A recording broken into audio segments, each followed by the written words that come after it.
the first trip to Nintendoland for 2024, everybody. Yippee! We're here. Hello. I am Mike Burgess, here with Auri O'Neill. And we're here. Yeah, we're here back to talk about all things Nintendo on our usually monthly Nintendo podcast, but usually when it's like the kind of the start of the year, we usually take off January because, there's not, granted this time around there was actually a couple like news things we'll talk about in the world of Switch 2 rumors and all that ups and downs during January. But we came back for the real stuff because a Nintendo Direct partner showcase happened like a couple days after we're recording this. And then we're going to talk about all that stuff. We're in the rumor mill also. Like we're deep in it at this point. Yeah, we're in the Switch rumor mill, and it feels like we had a ton of it, and then a certain specific thing we'll definitely talk about in this episode feels like that's gonna like drop the rumor bill like off the cliff a little bit for a while at least. But who knows? Well, I'm sure. Holding up our bingo card, lighting it on fire with a lighter. Yeah, that's probably made that kind of mood on. Yeah, it's a good point. It's all still possible, okay? Yeah, there's probably September. There's probably some stuff in there that we can still look at, but yeah, definitely a lost cause. But there's still some good stuff to look forward to. We're gonna talk about that again, the partner direct that happened. We're gonna talk about some games we've been playing because there has actually been some fun games that have came out in the meantime in this January, February of 2024. It's crazy to think that like it'll be March in a week already, but that's where we're at. What else we have here? We have a Pokemon Presents was announced. So we're recording before that happens, but I think we can make some fun predictions or something with that as well. But we'll be back with probably another episode. Like probably have like back-to-back episodes like quicker than we've usually had. So we can talk about that news probably in a week or two. Mm-hmm. So it'd be fun. But yeah, it's, I have not admittedly been thinking too much, or I guess I should say I don't really think I've been thinking a lot of Nintendo in terms of like playing games on my Switch these days, but I think it was because we had like the Nintendo like rumor mill kick up with all that stuff. So I was kind of already in like Switch 2 mode, but that's been kind of washed. I could say we could. Should we start there? I think we should just start there. That's what I was going to ask. Like, I think we should just start with like Switch 2 rumors because honestly, like a lot of this stuff just all kind of like can be kind of mashed together with like the announcements of partner showcase and like what the year for Switch is going to look like because this kind of lays it out. But basically, we had I feel like the first few weeks of January we had Switch 2 rumors being like, yep, late 2024, it's happening. Yeah. It's going to be happening. There's like a bunch of third parties are like preparing for this, and like a lot of Japanese third parties. I think that was kind of like the stories coming out. We're already like, the Switch, something like Nintendo's working on something and we're preparing for it. And, there's been like tests and things or stuff going on. Cut to February 16th, just like a little bit less than a week ago. Andy Robinson over at VGC, they always kind of have a lot of good corroborated stories and things. Have sources that say Nintendo Switch 2 will now launch in early 2025. And this all actually shattering the hearts of me everywhere. Yeah, shattering the hearts of everyone here, and because they usually are pretty good at corroborating these stories. Yeah. Because it first broke off, like he says in the article here, a Brazilian journalist kind of started hearing those rumblings. According to sources, they are also working on a game targeting Q1 2025 to launch alongside the console itself, which has internally slipped out of its previous 2024 target. Eurogame reports it's heard similar whispers, and then also VGC previously reported that it was going to be in late 2024, but then they have found out they had an update that same day. Since publishing the story, VGC has heard from multiple sources who said Nintendo has told publishers its next console will now launch in Q1 2025. According to the sources, third-party game companies were recently briefed on an internal delay in Nintendo's next-gen launch timing from late 2024 to the following year. One publishing source suggested the delay was so that Nintendo could prepare stronger first-party software for the console. It's possible the next-gen console will now follow a similar timeline to the Switch, which was released in March but announced the previous year.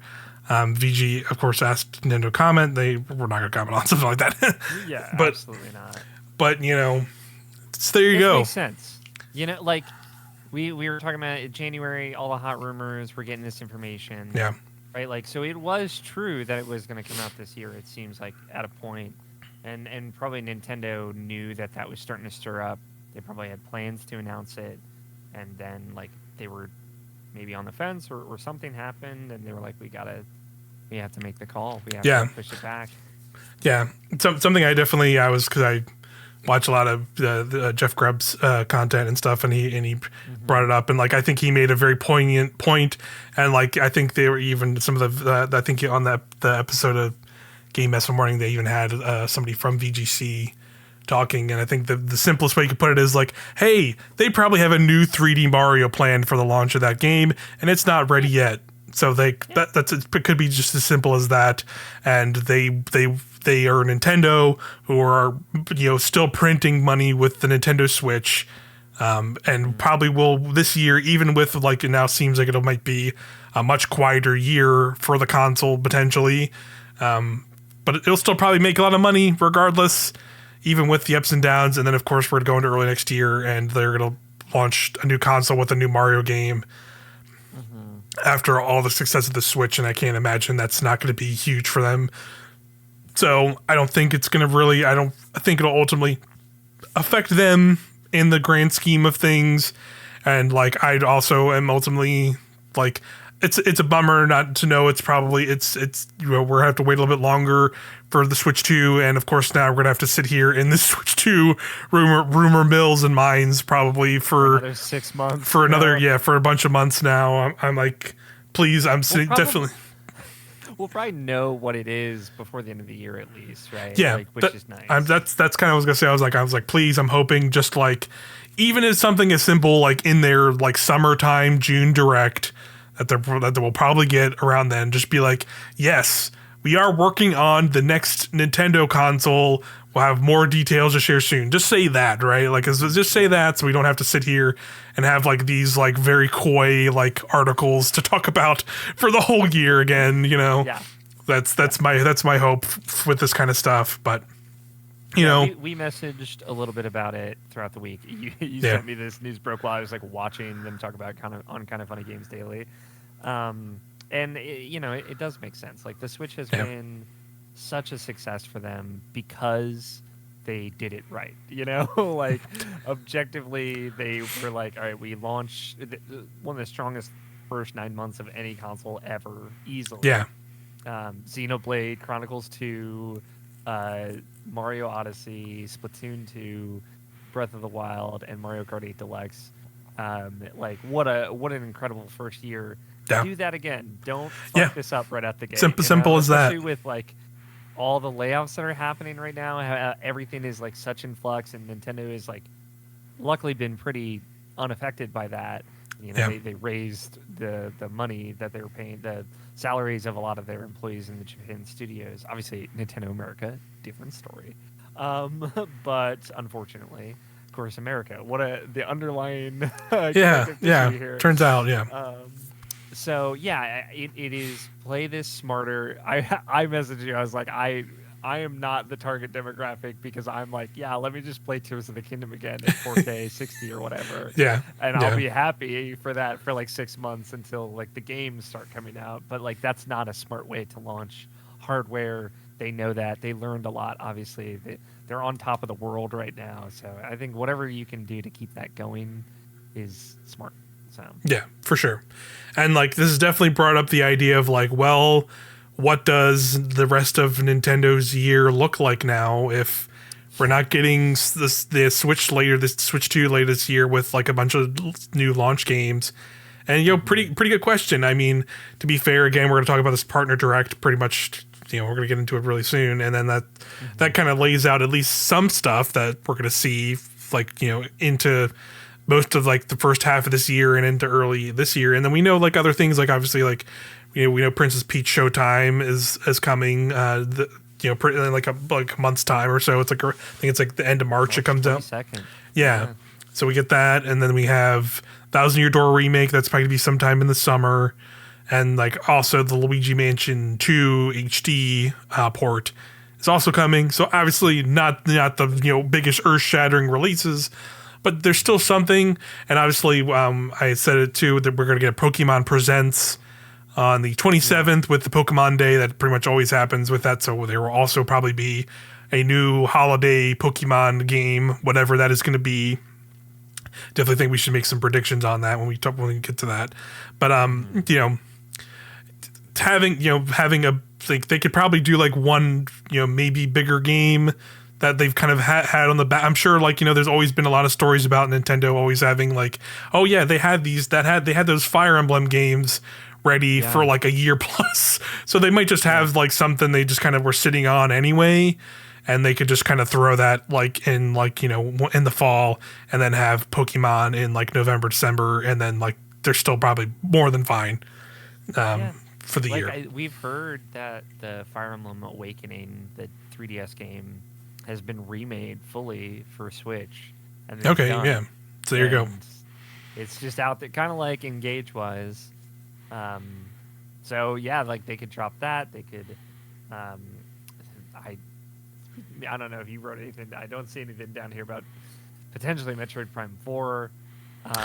Yeah, that's something I was thinking about for sure, because not necessarily for Switch, right? But like we would get information on that game this year, not with the intent to come out, but to know more. Yeah, to finally just see it. Momentum. Yeah, to know that game is real. Yeah. I like, I know that game has been in development hell was, but I have like complete faith now that Retro's been working on it for like 4 years that it's going to be great. It's just takes time. Yeah, just takes time, and like I definitely think we at least see it this year. The Prime 2 and 3. Prime 2, that's what I was going to bring up, of like, there's definitely other ports they can do that people have wanted for a while, like Prime 2 HD and Prime 3 HD. The Zelda ports as well. Do the Wind Waker Twilight Princess port. That was they could finally just do it and just be like, F it, here you go. Here it is. The most monkey's paw way to get those, like for sure.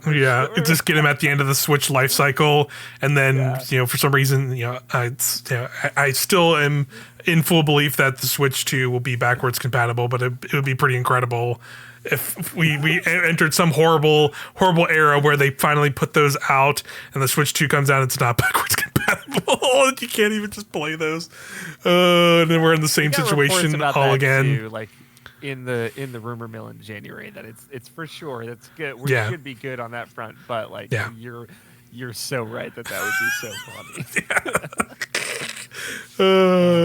God. But at the end of the day, that's ultimately what we're saying. Like, there's still things that they could kind of do in the interim and get them out on the Switch this year and be fine. It's not going to be like the most exciting stuff, obviously, like a new console launch and new launch games and stuff like that. But I think that's fine, like, because at the end of the day, I agree that if they can they can have a much better launch for the new console in like March of next year with like a new Mario game. Maybe that's when we get Metroid Prime 4 also. Like, that'd be pretty awesome and cool to like have both of those at the launch of the Switch. And of course there's probably, we know there's a lot of other third parties working on stuff, so like, they probably could have a lot of cool stuff too, as always. It opens up, like, if the Switch is really the 4K machine that's just like much more powerful. Like, we heard stuff about a custom NVIDIA chip, and NVIDIA's like got a new factory that is like making custom chips for multiple different companies, and Nintendo is one of them. And it's something that's very powerful, similar to like the all-in-one chips that a lot of tech companies have started shifting to. then we could see the port doors open, the port doors, open in a way like stuff like Cyberpunk 2077, like a Game of the Year version that could like run on Switch, or some of those like big HD games like Elden Ring or things like that that have not made their way over there. That could also be a very strong launch lineup to help fill the gaps, stuff like that. Totally, yeah, I'm right there. I agree with you for sure. And like in general, like not to say there aren't like other games like not Nintendo games I'm excited for this year, but I say like at large, I think this year I'm already kind of getting the vibe that like I think this year is going to be a big indie, like front loaded. Yes, agreed. But also like I think there might be a very strong chance that a lot of indies carry some parts of this year for sure, especially if like stuff that we know is like already coming this year. It's coming, like we're going to talk about some of the stuff in the partner showcase that looked really good. And obviously we know like Hades 2 is supposed to be this year. Like come on, like that's going to be a massive game. Early access though. I don't know if the 1.0 is going to make this year, but true. Yeah, for sure. But I think that will still be like a big game this year for sure, even with its early accessness. And then like, it's in the recency of the direct because it happened the same day, but the Elden Ring DLC is pretty massive. So a lot of stuff, a lot of cool stuff this year already. But like we already know it's like the first half of this year, and it's hard for me to see hearing the things from like even the other two big like PlayStation and Xbox. Like I don't think they're gonna have like massive things later in the year too much either. Nintendo, it seems like they're not either. Which PlayStation happens. Came out and they said like. Obviously they're doing really well with Helldivers right now, but they said that no major franchise releases until 2025, which is crazy, but also potentially a PlayStation 5 Pro this fall, which is also crazy. In a weird way, I think it could be like, finally, after all these years, it could be Microsoft's year because they've got Hellblade and Avowed and a couple other things. Yeah, Indiana Jones game too. Yeah, that's a good point. Game. So it's like kind of the path is clear for them this year in a way that it has just never been up until now. Yeah, that's a good point. It's going to be a weird one. We got bangers this year already, honestly. Yeah, like we're for sure. Talk about one of them on this episode, Prince of Persia, right? And more stuff to come. Yep. Dragon's Dogma 2. Dragon's Dogma 2, baby. And then I know the Final Fantasy Sickos Rebirth is... Rebirth is like days away. So yeah, there's still a lot of great stuff this year for sure. But it seems like I think front loaded was a good way to put it. It's always a weird year, after like one of those crazy years like 2023 was.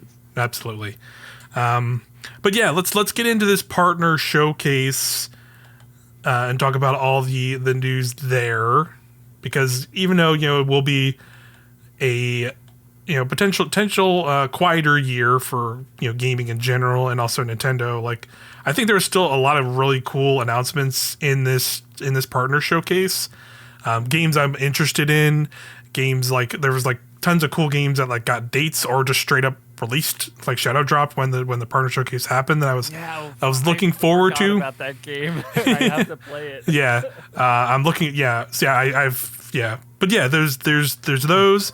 And then there was games like new, like revealed in this that are also like, okay, yeah, cool. These are cool. Like they're not. I don't know necessarily I'll play them all on the Switch, but like they're coming to the Switch, and like those are some cool. There's some cool things. So I would say let's start by just finding everything we. Let's just kind of find the things we like. Let's talk about the Microsoft games because everyone's having a goddamn mental breakdown about Xbox. Yes, yeah, because that opened the show. Yeah, because we talked about Xbox. Like we're in the recency news of like people are losing their minds because Xbox has decided to put some of their older games, which you've learned, on multiple platforms so they can reach a bigger audience. Xbox can make more money, like they're a business. That's what they're gonna do. It's fine, but nice, honestly. Yes, yeah. So we got the showcase. The showcase literally opened with Grounded, an Xbox first party game. It's coming to Switch in April. Great. Yeah, so that's now coming in April to Switch. I don't remember if that was also coming to PS5 because they did come out later. after the direct and kind of tell us all the things and where they were. But No. coming to I don't Switch know. in April, will have cross-play functionality. So you're on Switch and have buddies on Xbox or play on Xbox or play on PC. It is coming to PS5. And our PS5, you can all play together now on that, and that's cool. That like makes sense for that game. It is like a very multiplayer survival game focused thing. Such a good like fit for a Nintendo console. Like it fits like their vibe very well, I think. For sure. And like, it's relatively popular. Like I never played it myself, but I know they've said like there are millions of players at some point, and it has like a pretty big player base. So like now opening up to the Switch, it has millions of Switches out there. So I think people might check this out on there. So that's good. The other one was Pentiment, which I know was like more of like I'd say it's maybe like a cult like kind of favorite, because I feel like I saw a lot of game industry people like really dig it, but it never really kind of had like a big success. I think you can see that in this, where it got kind of relegated to like a sizzle reel like towards the end of the direct, compared to Grounded, which like opened the direct. But that's cool. People should check that. I've always heard people who have played it really liked it. So and it makes sense because again, it was only on Xbox, and it probably had it just had like a smaller audience, and like it was already kind of like a more niche game. So now having it on Switch makes sense. That might also be, I would probably also guess that it was on PS5 as well, then if Grounded is on theirs too. So that is, I don't remember if that got a date, but yes, Xbox games are now these. It's just these 4 games for now. There are 2 other games that are coming to Switch that they also announced were coming to PS5, which was Hi-Fi Rush and Is it Sea of Thieves? Sea of Thieves. Yep, Sea of Thieves is just PS5, and then I think Hi-Fi Rush is PS5 and PS4, something like that. But yeah, so those are the games, and that's cool for people, and I think it's fine overall. Like Xbox people were losing their minds, like the Xbox is dead and done or something crazy, and like people were losing it. Yeah, for sure. Big Xbox content creators say that they will no longer cover Xbox. Yeah. Why? People need to calm the hell down. Yeah. Like maybe something like this Crazy. helps prevent layoffs in the future type deal. Yeah. Like, have you ever could be simple as that. Yeah. It could be like they're just protecting their business and doing things like that, and like the company's there, and like I can't imagine in a world like what a world would be if like Nintendo ever finally did that, and like if like Nintendo people would probably be just as crazy about it, which is like the sad thing. Way crazy. Yeah. I think. Like straight up, like Nintendo people can get toxic, but like imagine Tears of the Kingdom on PC. Like it wouldn't be other consoles. I think it would be PC realistically. Right. Yeah. That would be so crazy. That'd be insane. Awesome. It'd be awesome. It'd be cool. I think that like that game would explode in a way that like I think we're seeing success with like something like Helldivers 2, which launched simultaneously on PlayStation and PC, and just like has hundreds of thousands of concurrent players now. I think a similar thing would happen, but I don't think it will happen. If it does, not anytime soon, but like like a decade at least, probably longer, until stuff like that is like kind of in the possibility. Yeah, I'd have to see Nintendo fall into a scenario where like that PlayStation or Sony or Xbox are in kind of right now, and I don't see that happening like anytime soon, unless like they somehow really fumble the bag with the Switch 2, but I really don't see that happening either. Yeah. So you got like they are kind of in their own league. I know like we talk about how them not being part of the competition in Switch, but like they have a theme park now. Like they're movies, truly Mickey Mouse levels of wild. Especially like totally. $1 billion movie last year. You know, they're kind of their own thing, so they get that extra freedom that Sony and Xbox just don't. So totally.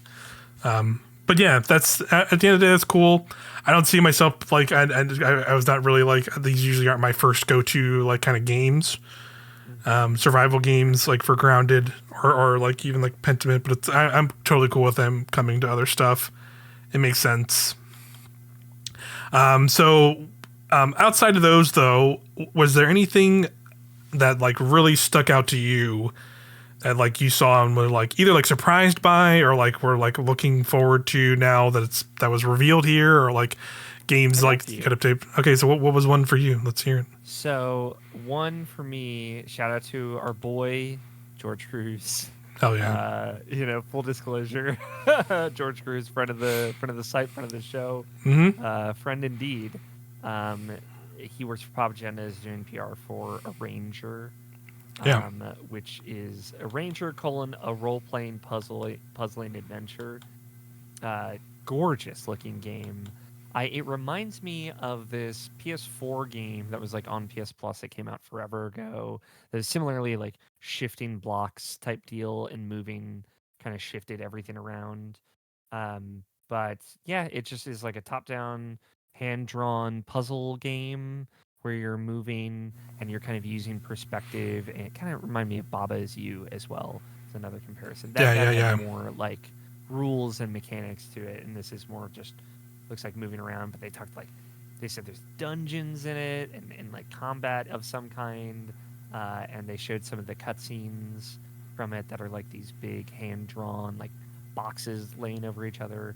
It looks gorgeous. It had really nice music. It just like really stood out to me of like, oh, like I tend to stay away from these kind of roguelike inspired puzzle games. Roguelike as in the old original term of like you move, everything moves. But this one like really stuck out to me. It looks so pretty. And it has just such a good style to it. Yeah, that one looked really cool too. I saw it in there. I was like, oh, that's neat. That's a cool little like indie surprise there that looks neat. But I like that one too. It looked cool. Following that one up quickly, since we're on the Pop Agenda train, another Crab's Treasure also got dated. The Crab Souls-like game. Yeah. They're doing this trailer was like the most hella trailer they've done for this game. Yeah, for sure. Like I don't think they ever showed that like this game had voice acting or anything in it, because like they had like voice, like the characters like voice acted and everything, and like you got like a story vibe to it, which I don't think they've shown in previous trailers yet at all, from what I remember. Not to this scale. Yeah, for sure. And that's because this was like they revealed the date and its release, and I believe it's end of March, or is it early April 25th, I think. Yeah, I thought it was like end of March or end of April. My calendar on my phone is not working currently, but yeah, looks cool. Definitely was interested in that and checking that out. It was a little bit of a bummer that although I'm super stoked for the Elden Ring DLC, that those things dropping on the same day, I'm sure they were like, oh, come on. Yeah. Damn. But, at least there's like some time in between the April release of that game and June. April 25th. June for Elden Ring DLC. So yeah, I'll definitely check that out when it comes out. It looks very fun and cool vibes. Just I like the whole aesthetic of that game. It looks cool. So I'm definitely gonna check that out. And then I got to talk about this one. We already brought it up. I mean, if you're watching the video version of this, you can already see what it is from the background of this.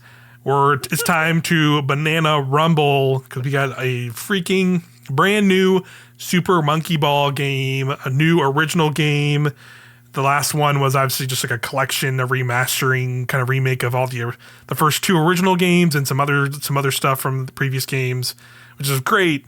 And it looks like this is like kind of, I think, kind of building off of that one. But this is a new game, 200 brand new Monkey Ball levels in it. Plus, you have some kind of like, they call it just like a straight up spin dash, like Sonic move, where you can kind of like kind of charge it up and shoot you in a direction, and kind of launches you like into different parts, and you can kind of use it to like shortcut through levels or like kind of bypass little obstacles and things like that. Really cool. And then of course the big thing they showed was there's 16-player multiplayer online, where like I don't know if you can do I don't know if you could do like the actual levels themselves. I don't think so, but I hope not. that would be too much. But I think there's like specific modes where there was like a 16-player like race They had like something where you're like attacking like weird big robots or something. I really hope like some of the classic games are in that. They didn't show them in this trailer, but they might be there in the future. They didn't show them like 16 player monkey target. Like, come on, man. That's like cash money. Money. Please do 16 player monkey target. That would be incredible. But yeah, super stoked for that. It's June 25th, so it is like it's unfortunate timing for that a little bit, just because it's like sandwiched, or like not sandwiched, but it's like in the same month after Elden Ring. 4 days after Elden Ring DLC, and like also like 2 weeks before that is the freaking Final Shape Destiny 2 DLC expansion. So like that's just going to be an insane time. Plus I probably will. I'm hoping to travel to like some summer gaming events and things myself.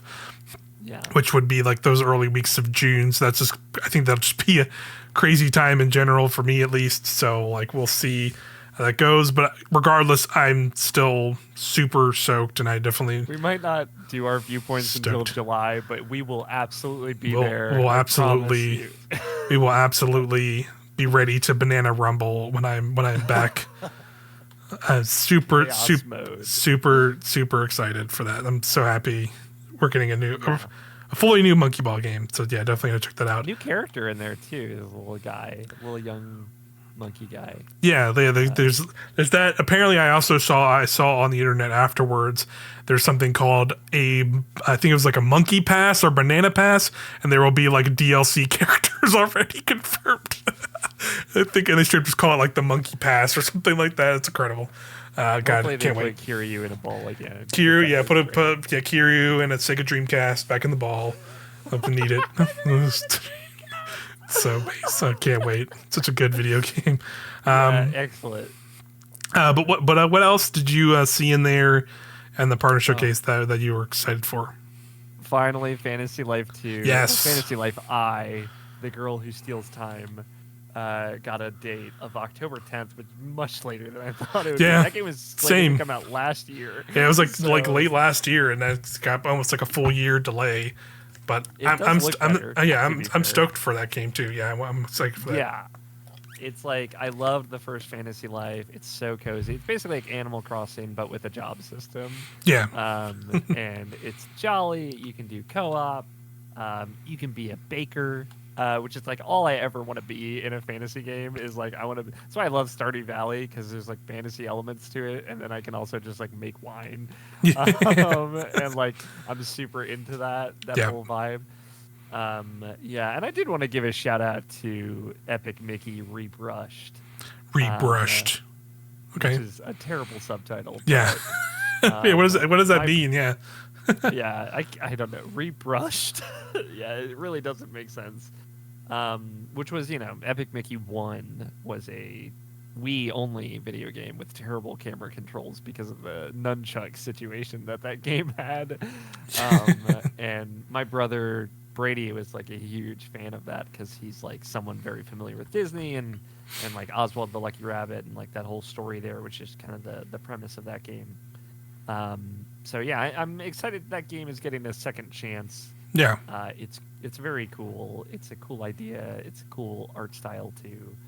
And in a year where the Mickey has entered the public domain, no less. Mickey's people public. are already abusing that. Mickey's gone public. I think that's cool. I'm glad that's happening. Yeah, it's cool. There's a few more. Shout out to Penny's Big Breakaway, which I know you wanted to talk about. Did you get that? It's shadow dropped. Yeah, I was going to talk about it when we got to games because I've actually played a decent chunk of it actually, and it's really cool. But yeah, that's shadow dropped during the direct. This is It's a 3D platformer that's made from the Sonic Media team. So really pretty fun. I'll say for sure, but I can talk about that more when we get to the games, good. The games section for sure. It's pretty cool. Anything else? Any other ones you have? Pocket Card Jockey Ride On is a remaster of a 3DS game that was really popular that also shadow dropped. I know people were pretty stoked about that. I did not play. I have not played it, admittedly, but I know like people liked it a lot. So that's a cool. I just wanted to shout it out. Say that happened, and it's now on. It's on Switch now, so you can just go get that. But that was like a popular 3DS game. Yeah, and Shin Megami Tensei 5 is getting. I don't know if it's like a second edition with more content or if it's an expansion. I really don't know. Yeah. It's one of those two, though. Yeah. I'm not sure either. Yeah, 'cause I've not played those. Yeah, I have not either. I think that might be it for highlights for me. Yeah. The only other thing I want to shout out is they did bring a bunch of rare games, classic rare games to the Nintendo Switch Online. And I mean, I wish they did these kind of drops more for Switch Online, because they just did like 5 games at once. Yeah. And they all dropped together. So there's Snake, Rattle, and Roll, the original Killer Instinct, RC Pro-Am, Battletoads, and Battle Maniacs. Those are all SNES games. And of course, on N64, we got Blast Corps, also awesome N64 game. So those are just, you can just go play those now if you have like the Switch Online subscriptions for those. Cool, they did that. They should do that more. I know people were a little bummed that DK64 was not in that mix as well. I'm surprised. I'm surprised by that too. It's also like Diddy Kong Racing, also just nowhere to be seen. No Banjo-Tooie yet either. Banjo-Tooie, that's a good call out too. Yeah, good question. My ultimate copium for these. I don't know. Maybe I don't know about DK64, but maybe DK64.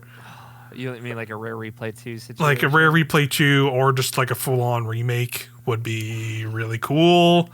I don't think it would actually ever happen. Like especially like a Diddy Kong Racing like remade with like new graphics and like a modern car racing engine would be fucking sick. Rejiggied. Like I'm dying over here. Yeah, dude. please, yeah, order something. Every time you hear the name, it gets better, right? Yeah, God, every time.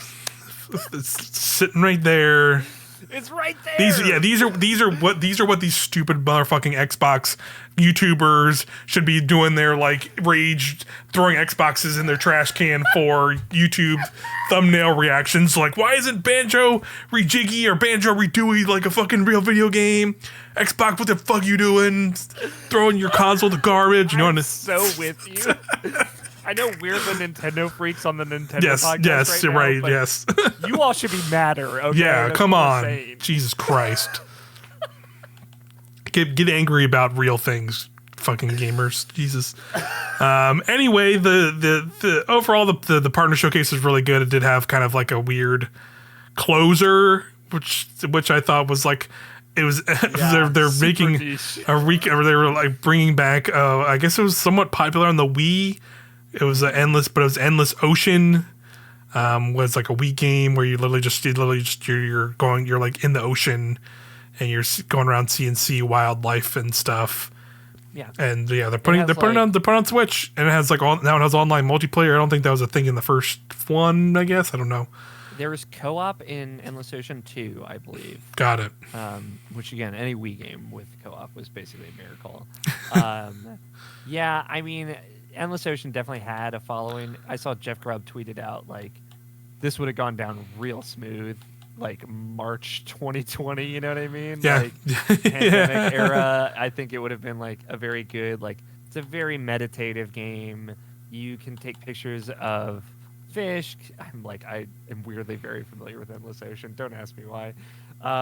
And like then you can like log them, and there's like a whole like book about like that tells you about all the fish and all the sea wildlife down there. And like you progress by like taking more pictures and learning more about marine biology. Basically, it's very much kind of like a quasi educational game with the tranquil meditative energy. That I was going for. I thought they were about to announce Abzu 2 for a second. And I was like, oh, this is kind of cool. Yeah, I would have been more excited for that too. Me too. It's just a weird closer. It was, it has its niche. The people that love Endless Ocean love Endless Ocean. I'm just not one of those people. I just know a lot about it. Yeah. It seems like it seems like to me like it was a game that just had the Wii effect, where like a lot of games on the Wii, just because the Wii would like broke out from the like popular gaming kind of sphere into like the larger kind of more, game like non-gaming world, and that probably made a lot of games much more popular than they would have been otherwise. So I feel like this game is probably, I would not be surprised if this game just kind of has a lot of people like that, where it's like, oh, I remember that thing on the Wii where I swam around the ocean and saw an orca. That's cool. Yeah. Like people just have that kind of notion to it. So, hey, if people get into that, that's cool. But yeah, probably something I probably will never play. But yeah, that was the partner showcase. Definitely, like, I would say, like, kind of thinking about it, it was pretty good. I can't remember, like, was the only thing I can think of that, like, might have had a better partner showcase, but I don't think this was the case, was Silksong wasn't revealed in a partner showcase, right? No. It was like an Xbox thing, right? Xbox thing. That's what I thought. So I was trying to think of, like, was there, like, ever a better partner showcase than this one? So. I don't really think so. I agree. Yeah, that was like all in the pandemic was when those were happening. I think it was like 2021, and most of them were not great. Yeah, they were kind of just like only like one good thing in them. Yeah, where this had like I think like a pretty good spread of stuff, like a lot of cool indies and like that we knew about, but they got like dates or just straight up released, like Penny's Big Breakaway, Another Crab's Treasure, like all that stuff, and like some cool surprises like the Monkey Ball game, Epic Mickey like remake and stuff. Like it's cool stuff. So overall, good. And the subtext of this is that like obviously Nintendo is like they're working on that launch lineup. Like that is where their focus are. That's where their teams are, and that's in some ways to me that is comforting, right? Like we talked about just a few minutes ago, like how they're trying to make sure they get this right. It really feels like that, and that's good. I think they're doing the right thing. We might end up getting a September Direct, right? And maybe that's when we start learning about some of those launch games. Yeah. Or the console itself. But that might be the only Direct we get this year outside of whatever they do during the summer. Lord knows. They didn't do anything. They did a partner showcase last summer, right? So yeah, it's a good point. Yeah. We really don't know.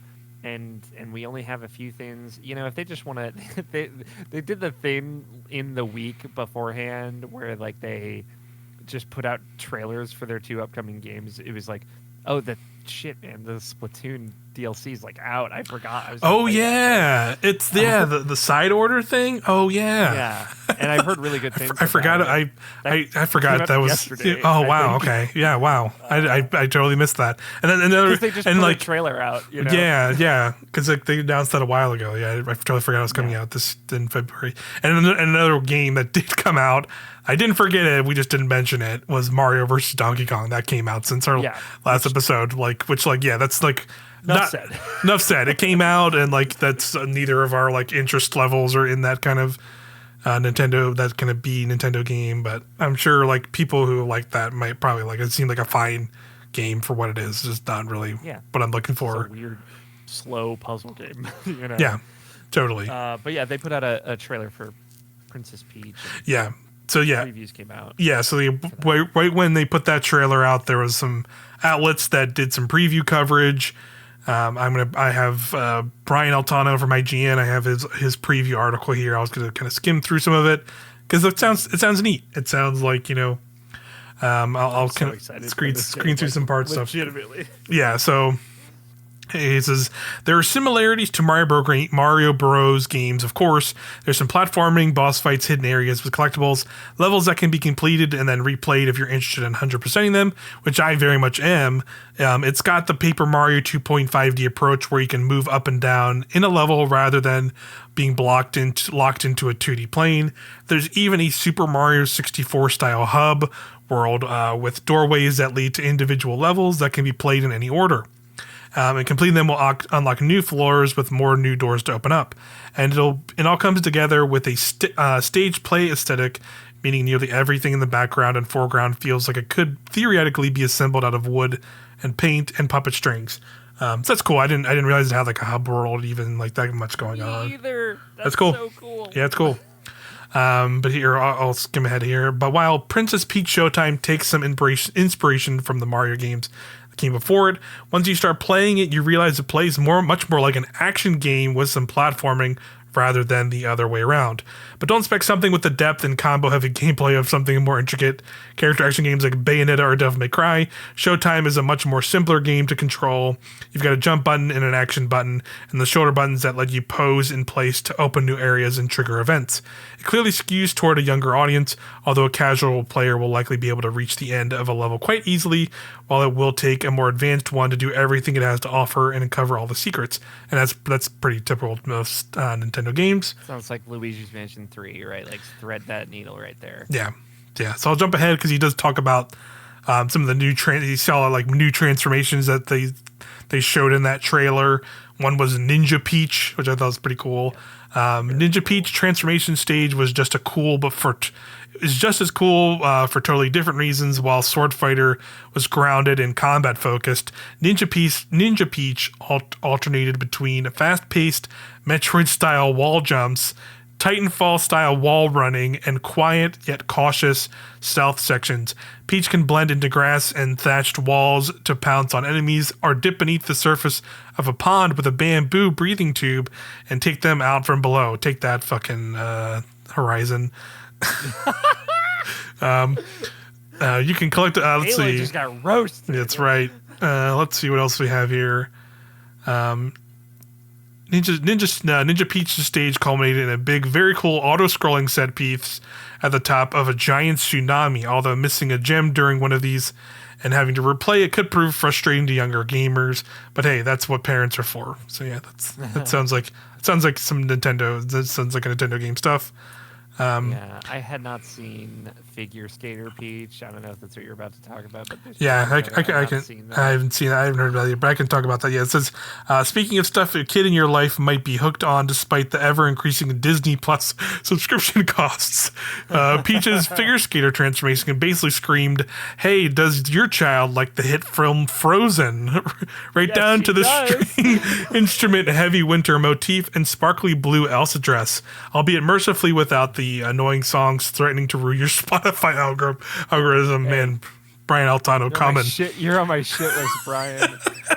Brian Altano's coming for your fucking Frozen out here. It's fun. It's funny. It's amazing though.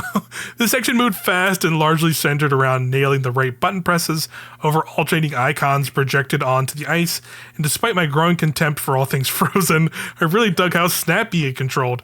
After all, you can't really take on the whole theater concept without doing at least one wintry Christmas-inspired level. I think that's pretty fair.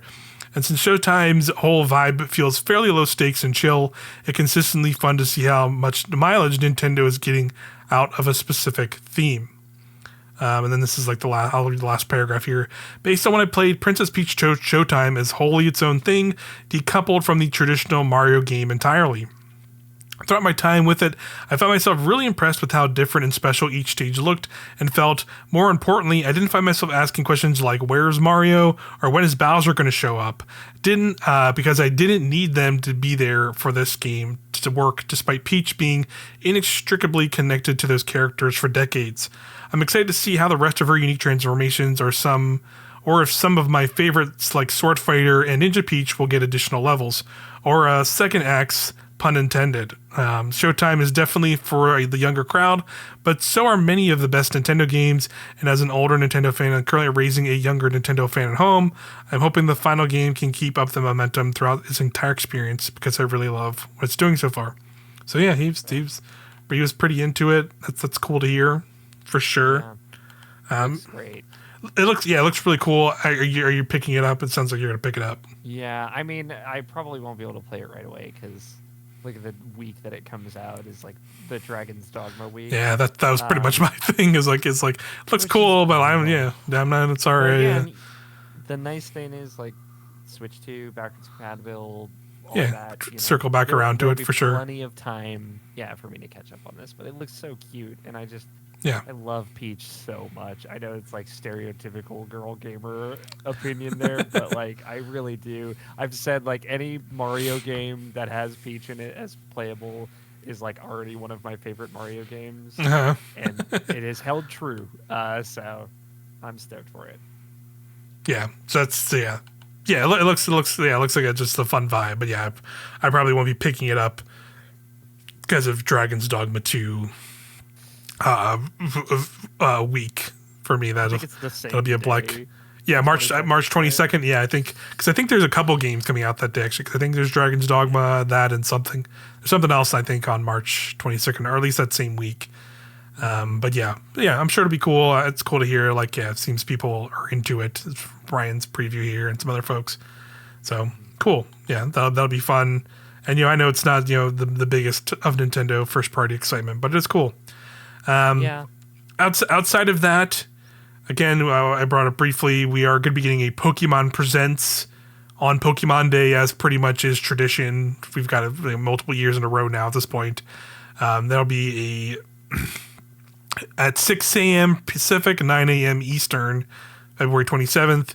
We'll have the view of exciting Pokemon news in celebration of Pokemon Day. So that'll probably be when we get announcements of new Pokemon games, probably stuff for this year, some updates for the games they're already doing. Auri, I'm curious to know, like, what would you want to see from like a Pokemon game releasing this year or anything like that? Do you have predictions or hopes, or what are you thinking? It's wild because like I feel like this is the first time it's coming around, right? Where I'm like a huge Pokemon fan now, Yeah, right? yeah. It's finally time. I got my. Oh shit! I gotta write down that I played the Scarlet and Violet DLC before I forget. Excellent. But yeah, I don't know. Obviously, the Black and White remakes, like that's what's up next. I know some people have thrown out the idea that it could just be the Diamond and Pearl style thing, which I would not be stoked about. Now that it's like my turn to get hurt. Yeah, it's like, oh. Like the Diamond and Pearl people got hurt last time, and now it's my turn. Yeah. Because those are my favorite. Yeah. I'm not super stoked about that. Yeah. And it's funny because like both of the Scarlet and Violet DLCs are very Unova region referential. That's what I heard. Yeah. Takes place in there, in Blueberry Academy, which like I played that game again for like the second time last year, and I totally like didn't realize that at first. Because I think it's like one of the post-game optional areas. So, I don't know. I've also seen this idea, and I'm sure we'll talk about it, of like Let's Go Johto or some Let's Go version of Gold and Silver. Yeah. Which I don't like. I get what people are saying with that. I just don't know if like that holds a lot of water.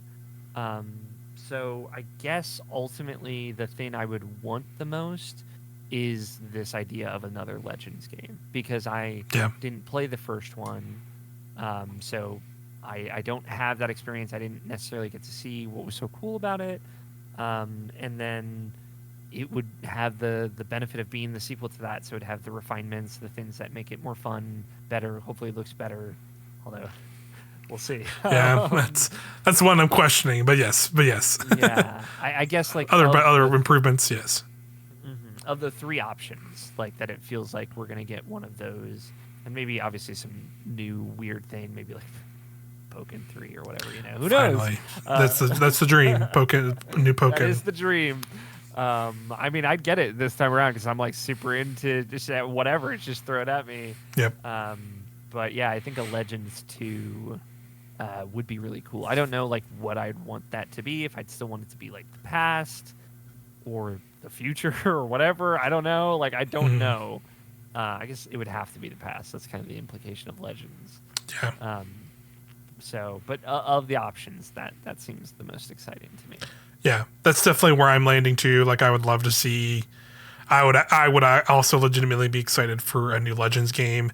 I saw an idea around, and I think it was just like an idea, was like not an actual rumor or like legitimate thing, but like the idea of like if it were a Legends game, it wouldn't just be like, oh, it's just Legends Johto. It would be like its own. Maybe it's the region is more of like a blend of Johto and Unova, where it's like kind of like takes influences from both of those games and places and kind of mashes them together into its own like environment and has Pokemon from those games that like kind of and slightly altered like how Legends kind of did it, where Legends was just mainly focused on Gen 4, like with its presentation and like so with Arceus and like the legendaries from that. So the idea of like Gen 2 and 5 kind of mashing together would be really cool. But I could also see them just going full with Johto, because Johto, I believe something, because I think some of it is also like Johto's like an anniversary for Johto is this year, so I think that's another reason why people are like kind of going back to that. But also at the same time, like Black and White are like kind of next on the remake docket. So like I would also just not be surprised if it was just Ilka, which was the team that made the Diamond and Pearl remakes, are just doing a similar chibi style Black and White remake. I will say though, like what I don't know how they would go about this, but I would hope if they're at least going to do that, if they at least went the route of like maybe like meshing the initial Black and White games and Black and White 2 games into like a single thing, because like Black and White 2 were essentially like, at least in my personal opinion, like better versions of Black and White originally were, because they just kind of took everything that was already in those games and like added like new areas, and just like I think it even had more Pokemon in it too, like so I think they were just kind of like straight up just better versions of those games. So like they could really just like maybe just like have story bits from Black and White in it to like have that there, but also like maybe it just at some point maybe like midway like kind of just turns into Black and White 2, and you can like or maybe it like starts in Black and White 2 and then like goes into like Black and White or whatever, however they want to do it. I just hope like all of the from those games are incorporated if they're going to do that, rather than it just being like it's just Black and White. Have you played both Black White 2? Yeah, I played the first one and the second one. Yeah, I played both of those back in the day when they were out. Had Black and White and Black and White 2 and played through them. One of the coolest things. There were a lot of cool things about Black 2, which is the version I played. Right, you could have the cart, like scan the cart from your Black 1 or White 1, whichever you were coming from, and like carry over the narrative elements from the first game into the second game, and you played a different kid character, but like they would reference your other character from the first game multiple times as the champion, and that would be the name of the champion when you fought them, and obviously N, his story, which he's like one of the most interesting characters for like this team. I forget the team in that, but it's space something. Yeah, it's not Galactic. Because Galactic I thought was not Galactic. Yeah, I think Galactic's like Diamond and Pearl. Diamond and Pearl, yeah. But something like that. And he's like on a redemption story because he's like the villain of the first game. Team Plasma, that's what it was. Plasma, yeah. And Gnosis or whatever is like the main villain of. Yeah, that weird weird scientist guy. First guy. Game too. Also, to be fair, but yeah. So like they did a lot of cool narrative stuff. They also like just really expanded the end game in Black and White 2. Like there's just way more stuff to do. You could fight Cynthia, which was really cool. Yeah, she's brutal. You could fight like gym leaders from like every Pokemon game up until that point, and there was just a ton of extra stuff. And I think all the Pokemon up to that point were in the post game. So I would be bummed if they tried to do a merger and didn't do justice to it. And I would also be bummed if they just did a chibi remake. I'd buy it and play it because I love those games. I really do. Yeah. And I'd be curious like what they'd change in the new dialogue and the new writing and stuff they do. But I'd hope that they would maybe go for something a little bit more visual, like even like a Sword and Shield art style. Because Sword and Shield had like the fixed camera areas. Yeah, it was still like more like a 3DS game. Yeah, and if they just did that, I would be super into, I guess, like Sun and Moon style, maybe. Yeah. Where it's just top-down fixed camera, but it's that game again. I would be so happy if they just didn't do full chibi, just because I didn't love that aesthetic. I know nobody did. I don't think. So. No one was really too much of a fan of it. But I'll get it. Whatever it is, I'm in, baby. You got me. Yeah. I'm definitely curious about it, what it'll be too, because I think the most obvious thing is we're not going to probably see a new generation this year. There's like no way that's happening this year, and especially now, like thinking of a now potential where like if we go into next year and like going into a Switch 2 launch, will they have a next gen like new generation of Pokemon ready for the launch year of the Switch 2? I don't know if that'll happen either, but I honestly am okay with not. Yeah, I was about to say I'm there with you. Like I hope they just take more time. Take your time. And make something else. And like I would be fine if it just maybe they end up holding on to like a Legends game for that first year of Pokemon then or like something like that instead and just doing that. But like that just leaves like this year. I think we're gonna probably see something a little bit smaller. And that's just give Legends the fall spot. Give it the highlight spot for a Switch 2. Yeah. I think and like maybe do the Let's Go Johto this year and have fun with that. And because I missed Soul Silver, Heart Gold, right?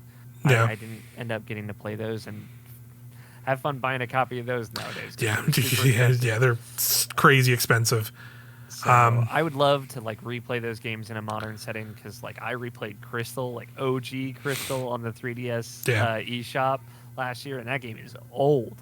I know that's maybe a hot take, but I don't think that's like super fun to go back to. Yep. So honestly, two things I would be maybe excited for is like, the first one would be like, since we talked about it, like in the same sense where if you were to like, if Black and White got like the chibi style remake this year, if they did like a chibi Hard Gold Soul Silver like that this year in place of that, maybe like I could live with that because like those were good remakes and they just kind of took everything from those but on this I could live with this. But the other thing, which is definitely a much more tinfoil hat thing, and is a little bit more copium on my end, and I think would be cool for them to do. And just thinking about generally like last year with Switch and this year, we've been seeing a lot more GameCube era love. I would love them to maybe remake or remaster those GameCube Pokemon games. Mainly, I think the better one to do would be XD Gale of Darkness over Pokemon Coliseum, but they are kind of similar things. I think a remake of that game could be potentially really cool because at the time, I think I've talked about this in previous episodes. Like at the time when that game came out on GameCube, it was kind of the Pokemon thing so many people asked for so many years. Was like, oh, you're already doing the same 8 gym leaders. And you fight the evil team in the game, and it's that same game year over. And like I want like a new Pokemon RPG experience. Pokemon XD Gale of Darkness on the GameCube was like 100% that, and like it just I immediately would have to go back and look a lot more, maybe on like look at like review. I have written reviews at the time or whatever, but like I don't think that game got as much like appreciation for that kind of stuff at the time as I feel like it should have. Where like I feel like if it got another chance on Switch with a larger audience and more people getting a chance to play it in in an HD fidelity, I think people would like that game and find out they actually really like that game, because I really like that game. I remember playing it back then and really liking, because the whole conceit of it is like it's set up much more like, I mean, I'd say like from a story narrative and like how you like progress through the game, it's set up a lot more like a traditional JRPG, but also you're obviously just doing Pokemon battles still through it. But the whole conceit is like they kind of went all in on the concept of like you're fighting kind of like a really bad like group. Like it kind of flips it on its head. Instead of it being about like going and being a Pokemon trainer in a gym and like going to gyms and stuff, the whole idea is like you're this kid who like works at a scientist lab, and this lab is then like taken over by this evil corporation that like is literally doing like horrible experiments on Pokemon to make them like dark and evil, like dark Pokemon. So you kind of like kind of cover these events, and like, you know, are then like kind of sent out to kind of purify them and help Pokemon. And like literally they're like the whole things of the whole conceit of the game is like you are like taking on other trainers, and when you battle them they will have like dark Pokemon and they all like are darkified, and you can straight up just capture the Pokemon directly from the people you're fighting and like saving them essentially to then, and then you can then like, you know, take them back to this lab and have them purified, and then you can like make your team, and it's like a whole story that's like through that, and you know, the story at the end of the day is like not like super mind blowing, but it again is just that concept of like at the time it was always that thing for me. I remember just being like, everyone always made that same complaint about Pokemon constantly, and I'm just like, this game's right here. I'm not gonna say it's like 10 out of 10, the greatest game ever, but like this was them like making a different Pokemon RPG experience that was like decent enough and like cool. And I think having that potentially get like a new life on the Switch with like a much larger audience, like I think people could find that game and be like, oh yeah, this is a good game, this is cool. Yeah, so I would love to give that game a shot because I never played it. So yeah, my brother really liked it. Yeah, but yeah, hell yeah. Yeah, and it was cool, and it had like a tons of cool, like in the same sense of like Pokemon games, it had like tons of cool like post game stuff. Like there was just like 100 battle like challenge that you could do after the game, and it was like you would literally have to like take on like 100 matches, and then you like, you know, at the end of it you were able to like choose from, like if you completed it, you had like all the currently available starters that were like available through Pokemon to like pick from at the end of the game. And it also had like the cool thing of like, when it was GameCube era, so like, you know, it had like stuff where you could transfer like GameCube, like the Pokemon from the GameCube on that game to like the GBA games or the DS games and stuff. So like at the time it was also like cool because of that, because like you couldn't really get, there were a lot of Pokemon in those games that were from the early GBA games, and you couldn't really transfer over into like those games at that point, so you could like get different Pokemon that way. So it's cool. It's a cool game at the time. So if they want to get crazy and do something like that, that'd be, I would at least think it's cooler than like, yeah, just like a very standard, just black and white remake in the chibi form, at least in my opinion. But you know, we'll have to see what they do. Black and white's so cool. I do like that. To not do it the most boring possible yes, way. 100%. I totally get that. If they do black and white, though, I do want them to keep the like gimmick of that game preserved, which is like here's 150 new Pokemon. Obviously, those Pokemon have gone on to be in more Pokemon games. Yeah. My boy Garbodor. Garbodor. Thing, slinging trash. You know what I'm saying? He's loving it. But you know, like that was like the really cool part about that game. I thought it was like it's a new world, new region.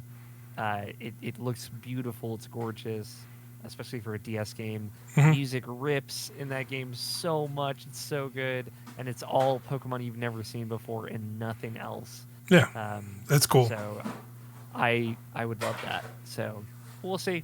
You know, if it's Heart Gold Soul Silver or something like that, or Johto, I'm still down for that. If it's Legends, I'm down for that. If it's just a boring black and white remake, I'm less down, but I'll be there. Yeah, that's where I'm at. Where it's like, if it's like that, or like Let's Go Johto, I'm kind of just like personally. But where like, but if they do like a little bit more of an interesting remake of black and white, like you were saying, like even if it is just like they take a more Sword and Shield style approach to it, I would think that would be cooler. Or if it's like, you know, getting even crazier, like an HD 2D game, which I don't think they'll do, because I think they would have to give that to like another studio entirely. That'd be cool. Or like a Legends game, like you said. Legends game would also be really cool. Where like, yeah, if it was just like the two things I've seen going around the most are like just least interesting ones to me personally. But you know, we'll have to just see what they do. But yeah, we'll probably, yeah, February 27th is the date. We'll probably actually be back pretty soon, like maybe even that, like, you know, the following week with another episode. So we'll have 2 episodes quicker back to back than I think we've already had. Pokemon special type deal. Yeah, and we'll talk about what the announcements were in that episode. But yeah, that's largely the news I have here for that. So we can talk about some games now. Hell yeah. I would say, like, I guess, I guess I'll talk about Penny's Breakaway. Yeah, I want to hear about this because we're Prince of Persia. We're gonna probably talk about a lot more in another video that'll be up on the channel pretty soon. And we just talked. Yeah, it is good. It is great. We'll definitely still talk about it. Safe Switch game. But yeah, Penny's big breakaway. This shadow dropped during the Nintendo Direct. I really am enjoying it. It's I think if I were to give the headline pitch for it, the game feels like if Sega made a like Mario 3D World game, Mario 3D World 3D Land game, or like that Kirby Forgotten Land game that also came out. It kind of it like in terms of how the levels are designed, it is very much like one of those games where like it is like those kind of like, I mean, how do you even describe like it feels like a toy box like levels like snap together like Lego pieces kind of level design where they're like, there's a word for this, like a diorama, like diorama levels are like totally the design conceit. They have like there's equivalents to like the green stars in 3D World where you find these little bolts. And like there's three of them in a level. You can find them, and they're kind of off the beaten path, a little bit more challenging to get, but you can get them. And collecting those then lets you unlock what do they call? They're called like star globes or something like that. And they're basically just like bonus challenge levels that you can unlock when you collect those three things from those, and you can go like essentially like buy them or unlock them by collecting those through the levels. But I would say like that's like mostly how similar it is. But I would say like from a gameplay perspective, it definitely feels much more like a Sonic game or like or like one of those, because it's much more like momentum based and getting you like movement going. Because like the whole conceit of it is like you play as Penny and you find this literal sentient yo-yo that kind of acts like a dog, and like the whole conceit of it is like the yo-yo like kind of it like dictates a lot of like how you move around levels and stuff. So like Penny will like shoot it out. You can just press a button. It's honestly like you can also like just press a button to do it. But I'm not playing on Switch, but I'm playing on PS5. But you can hit the second joystick and like a dual joystick style, and like the direction you hit the stick, it'll like shoot the yo-yo in a direction too. So you can do it that way, or you can just do it escape style, or you can just do it with a button. Yeah, totally. Or you can just do it with a button as well, and it'll kind of shoot it directly in front of you. But basically, like when you shoot it out, you can either, while it's out, you can hit that same button again, and she'll do like basically like a dash forward, or like if you're in the air, it'll be like an air dash. So you kind of like will dart around like that. Or if you don't really have like a full on double jump, but it is like more like and honestly, it's like more like practically like a Yoshi flutter, I would call it, where it's like you kind of like jump. And you get a little bit of air, but it's more like she does like a flip and the yo-yo spins around her, and it kind of keeps her in the air for like a little bit longer. And so you can kind of like orient yourself when you like, it feels like it's more like, if you're like kind of jumping around or you like dash in weird ways, you can kind of use it to kind of like slow yourself and kind of reorient yourself in different directions while you're kind of dashing around or moving around really fast. And then the other one of the other abilities you have is basically like a Sonic spin dash, where like you can kind of stand in place, and like she like jumps on the yo-yo and it becomes basically a big wheel, and you like wheel off in directions, and like tons of level design or it's like around that where it'll straight up just be like, oh, there's like a bunch of like inclines that like if you're like midair, you just go into the wheel mode in midair and it'll drop onto the incline, and you'll get kind of like a big speed boost. You'll like slide down it, and you'll usually hit like a big half pipe at the end, which will send you up in the air, and you can kind of like dart around that way with the dash after that. So it's a lot of momentum based in the way that like a Sonic game is, but it is in these like diorama style levels, like you see in like a Mario 3D World or like that Kirby game too. But it has that similar Sonic level design too, of like there'll be like a higher path. So if you kind of hit that, you have those moments where you're like kind of darting around and hit ramps in correct ways, or like stay on a path, like a more like slightly more challenging path higher up. You can kind of get to higher areas, or grab like you can use yo-yo in certain scenarios, like a grappling hook to like latch onto things, like latch onto like a pole to like kind of swing you around, or lap onto like a zip line. It'll take you to different parts of levels and stuff. So just, a lot of cool stuff like that. And like, there's definitely little like notes, inspirations from all those little games. Like I one of the most recent worlds I did had levels where it was like, excuse me. I like grabbed a torch and then I light a fuse, and then it's like something out of a Kirby game where you see like, you can see the fuse kind of going through the level and you have to kind of chase it down. And if you can kind of get to the cannon that's at the end of the fuse before the fuse goes out, it'll like launch you into like a different area, or like a little challenge mode, or like it'll be like a shortcut or something like that. That's like straight out of a Kirby game with those little like secret kind of cannons. A lot of 3D world influence where like, you'll just have like one bespoke level that's like kind of designed around this little mechanic that is like incorporated into your moveset, and you'll kind of just see it in that level, and you might see it in a future level, you might not. Like a lot of those ideas where it's like, in this level I get this little propeller item, and I can you can, and when you kind of shoot your yo-yo out, you can kind of spin the stick, and she starts like spinning around in circles. So when you have the propeller, you can grab it, start spinning, and then it'll launch you like way up into the air, like with a propeller. And then then you're just kind of like flying through these little sections with the level you're in. So that was like one of the levels I did. There's been like I would say like a couple of those, but like they're not like, it's not like in every single level kind of deal. Sure. In the same way that like sometimes they do that in the 3D land, 3D world games, where it's like, I have the double cherry this level, and I can do stuff with that in that level. So there's a lot of that kind of stuff for sure across the game, which has been really fun. It sounds excellent. Yeah, I'm gonna be honest. Yeah, really, really cool. Yeah, it's pretty fun. So I've it's a little bit longer than I thought. Like, it's not that long, because I was just one of those like typical things where it's like, platforming game, eight worlds, right? Always. I finished World 8, and now I'm in World 9. I was like, what the fuck?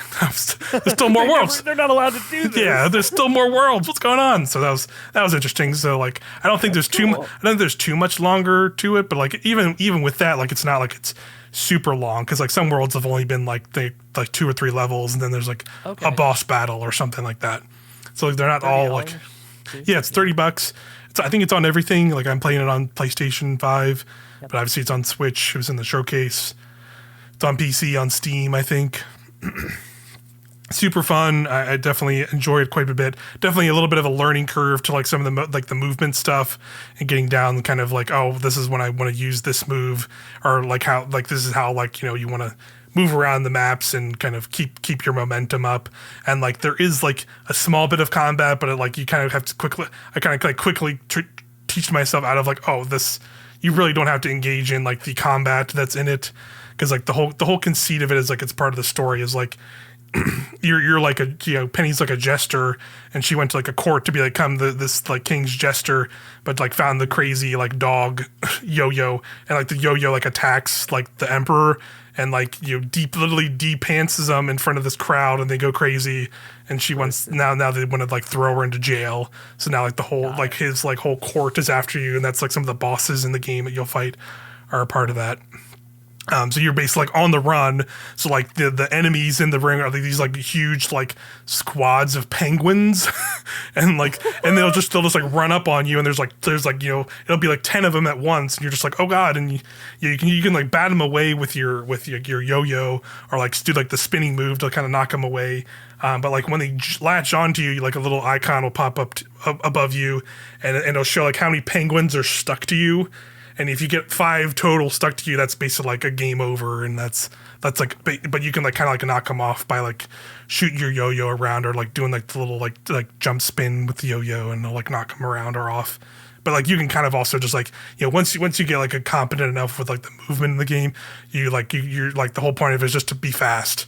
So you can just kind of like you can just kind of be like, look, they're running at me, just jump over them and see ya, and just dash away and dart away and like kind of just keep going. So once I kind of got into that like play style, and like me kind of like learn the game's rules of its platforming, how it wants you to move around the world, like I was like, okay, yeah, this is This is awesome. I like this. It's just How fun is the platforming. music? Pretty good. I've not admittedly heard something like super stand out. I will say like the levels themselves look really cool because they have that very like 90s Sega aesthetic to them, whereas like Yeah. a lot of teals and weird zigzaggy points. Like one of the levels I did, the last one I did was really cool because it was like a cityscape. So you're like in this like very Technicolor, like kind of cyberpunky looking city looking area that looked really cool. There's like some other fun ones where you're in like a bathroom kind of style zone, and there's like big water pipes, and you're like dodging like water like funnels coming down that'll like knock you down and stuff.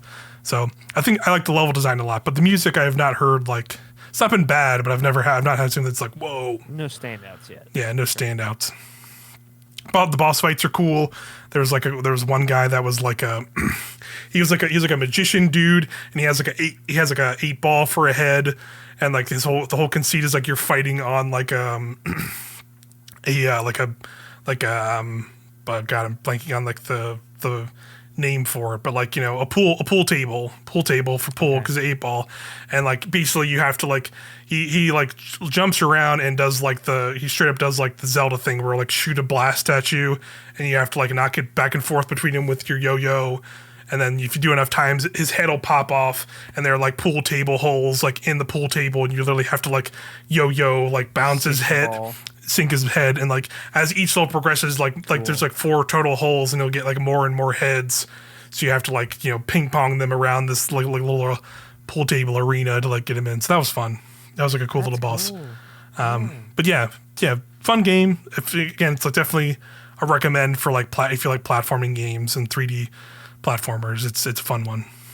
It's on my PS5. I just like forgot about it. I haven't been playing a lot of video games, but yeah, it's on the list. Yeah, very fun. So that's what I've been. I was playing a little bit of that this week once it dropped. So cool. So you back to Pokemon. So you played the DLC. Back to Pokemon. I finally played the DLC. I've learned. Thank you, Pokemon. In stuff happening. It's like Pokemon is like my big warm hug video game. You know what I mean? Like, oh, it's so nice to go back.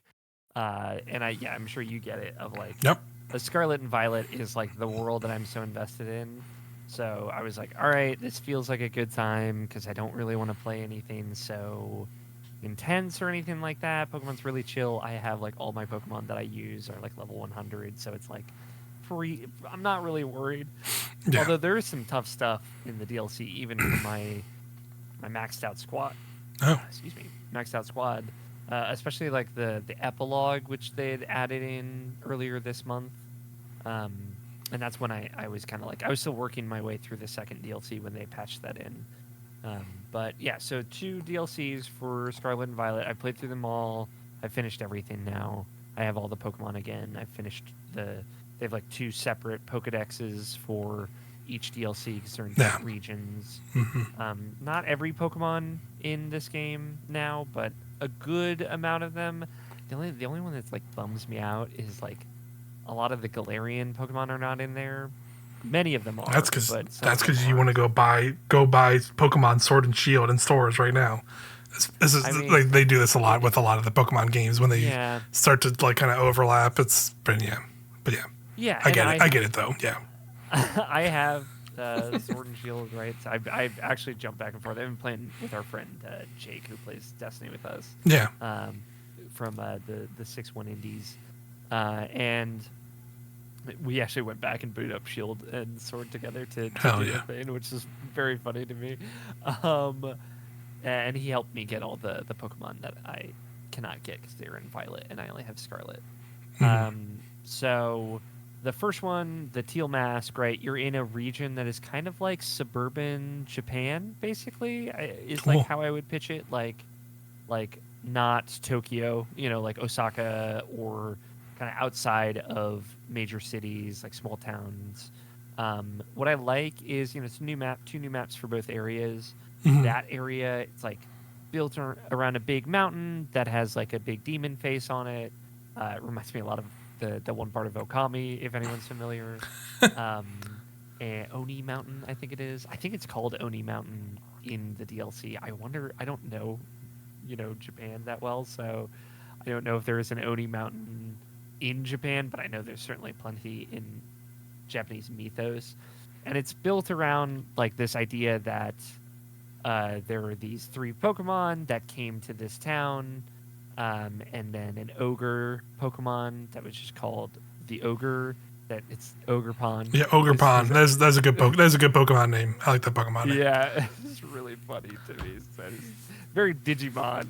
Yeah, yeah. You know what I mean? This Ogerpon that lived on this mountain came down and attacked the village, and these three Pokemon gave their lives to stop him from attacking the village, and he wore like different masks. And of course, you play the DLC, you learn that that's all bullshit. And there's actually something different going on. Yeah, nothing can actually be that cool in Pokemon, it turns out, yeah. It can be, but it's like way sadder. Yeah. Which is also like pretty par for the course for Pokemon. So like throughout that you can catch Ogerpon, and then also the three Pokemon come back as like spirits basically. Right. And they're all poison type, which I thought was kind of cool. I don't think they've done a legendary trio that's like all poison type before.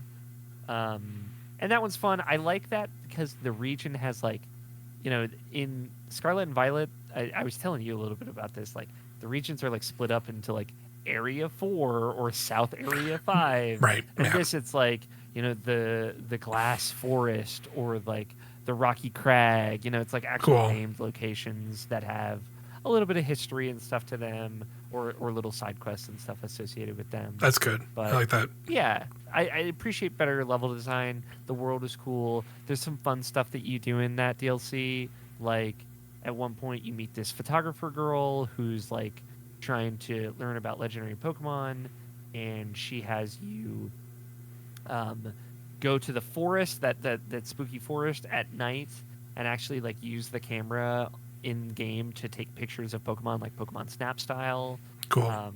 Nice. It's not, like, the same. You're not getting, like, a full judge on pose and all this. But it was, like, cool, like, a different thing to do in the game, and I like taking pictures in that game, especially selfies, as anyone who follows me on Twitter knows. And there's new outfits, not enough. I'm sorry, everyone. But there's new hairstyles, which I was very into. And some new stuff like that. A bunch of new poses for taking selfies and pictures, which I actually really liked. But yeah, I'd say the first one is pretty good. Story stuff, like you meet these two kids that go to Blueberry Academy there, and like they're both very weird. It gets very toxic to these poor children. Jeez. Like there's like a big sister and little brother situation, and the big sister's like kind of super mean, but as she gets to know you, she softens up. But like she says some really hurtful shit to her brother, and then her brother like goes to a really dark place that like carries over into the second DLC, and he's like very mean in that DLC, and then eventually finds redemption. And I'm like, this is like some toxic shit with these kids. Kid drama. Yeah, kid drama. But I don't know. It was very different for Pokemon, so I was kind of appreciative of the change of pace. Okay. Overall, good. I liked the first DLC plenty. Second DLC, I think has like the worst story and setup, but the better Pokemon world traveling, catching experience, right? You go to Blueberry Academy, which is in the Unova region, which is where Black and White take place. And it's like a artificial island in the ocean, and then it's a giant sphere under that island that's fully submerged underwater, but has like artificial habitat in it.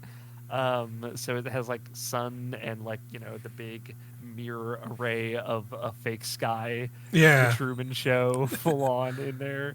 And it's like a huge area that is split into 4 quarters, like 4 biomes. So there's like the beachy swamp biome, the snow biome, the kind of canyon biome, and the savanna biome. And what I like is they lean hard into all the different variants of Pokemon in this region. So like the beachy biome has Executor from Sun and Moon with the big long neck and stuff. Cool. The dragon type version, and then the Savannah one has like the regular Executor. If I can remember how to say the name, it's one or the other.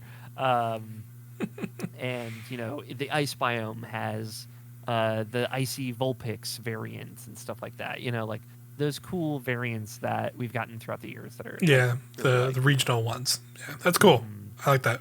And that, I think, there's just a ton of Pokemon in that area, and then they added this whole new like subquest system in that, because there's like the story's pretty short. It's like there's an Elite Four within Blueberry Academy. Yeah, that's what I was going to ask about, because I heard there was like an Elite Four, and that does sound kind of cool, but I guess that was not really as they didn't really nail it with that stuff. That stuff is good. There's just like not a lot of it, Okay, gotcha. And it is like less about that. It's more about like just hanging out in this region and like catching Pokemon than it is like a kind of narrative that you're going on. It's basically 4 new gyms is how I would describe it, and they all have gym challenges like the base game, but I think they're like easily the best, much better than all of the base gym challenges. So like the one in the, I think, Savannah region, just to give an example, is like, oh, I want you to make me a spicy sandwich. And here is like a group of students that you can trade stuff for ingredients to make the spicy sandwich you can make. And you have to hit like a spice threshold. And he doesn't tell you anything else. So it's like, okay, one of these guys has jalapenos and he'll battle me for jalapenos. And then the other guy has like chili sauce, but he wants mayonnaise for chili sauce. And then I find another student that'll trade me mayonnaise for like a Pokemon. So I have to go catch that Pokemon, trade him mayonnaise, and then trade the mayonnaise for the chili sauce. And now I've just got another ingredient to make it spicier. It felt like, it's like, okay, this is kind of fun. A little bit more involved, but I do find it very funny to give mayonnaise for a Pokemon. It's not like an exact comparison. Right. I don't know if there's Pokemon trades or anything in there, but to give you an idea of what the challenge is. Right, I gotcha. And it's self-contained. Another one was like, okay, you have to do 3 battles before you can face me, but you can only use Pokemon that you've caught in the Blueberry Academy. And it's like, okay, cool. So I've got to like kind of catch things. I know you're a Dragon type trainer, so the people I'm fighting are probably gonna be Dragon type. So I kind of have to think about who I want to bring in. Shout out to Flygon, my guy. Flygon, it's OG. It's good Ground one. Dragon carrying the weight of that situation for me. Flygon. But I thought it was like, oh, that's cool. The other 2 were also like actually pretty interesting and cool. They weren't like dumb mini games. They were more involved. Usually involved. It wasn't like that. It wasn't battling. like that weird aerobics thing you had to do in the first game. No. God. I'm trying to think. One did involve taking pictures, I think. Again, and then the photographer girl has like another thing for you in there after you catch a certain amount of Pokemon. So they were like really fun. It's just like you do that and then you fight the little brother character, and then it's kind of over. Gotcha.